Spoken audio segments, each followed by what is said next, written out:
Howdy howdy, my name is John, and this video is a review and a discussion of the book Test of the Twins by Margaret Weis and Tracy Hickman.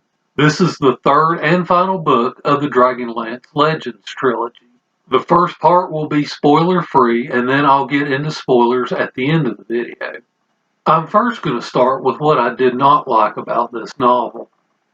This novel had a really slow start. It seems like all of the characters were talking and not doing. Tanis is my favorite character from the Chronicles, and I'm glad he was in this novel. However, this novel really doesn't focus on Caramon and Raceland all that much.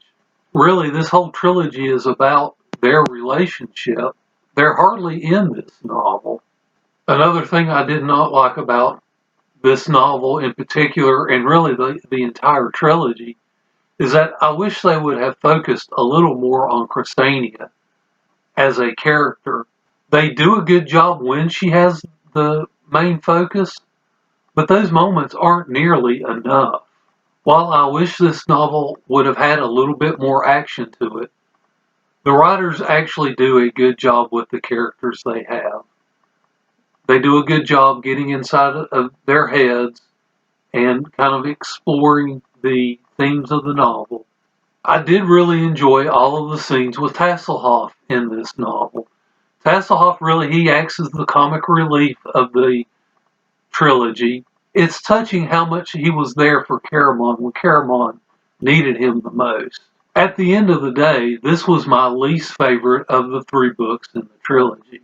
It's still good enough to give 4 stars. Overall, it is a satisfying conclusion to the trilogy. And it's a trilogy that I highly recommend you read.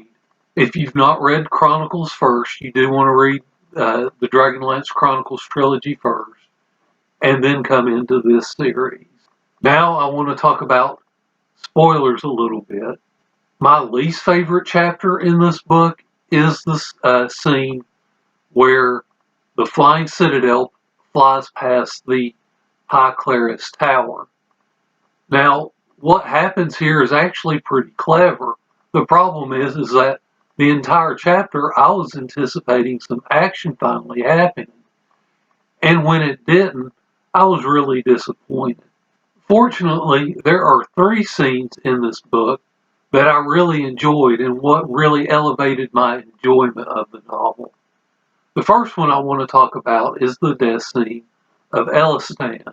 In this chapter, we have Tanis, who is interrupted in his planning for the upcoming campaign, and he goes beside of Elistan, and the interaction between the two is really one of my favorite parts of the book. And of course, our favorite wizard shows up at the end, always looking for his hat. Really, it was this chapter that elevated the book from a 3-star beginning to a solid 4-star book. The next scene I want to talk about is when Lord Sloth comes to claim the body of Kitiara. And we watch Tanis struggle with letting Lord Sloth take the body. It's very human of us not to let go of past loves. And Tanis faced certain destruction for a woman who, quite frankly, never loved him the way that he loved her. Tanis had way too much to lose to challenge Lord Sloth in this manner.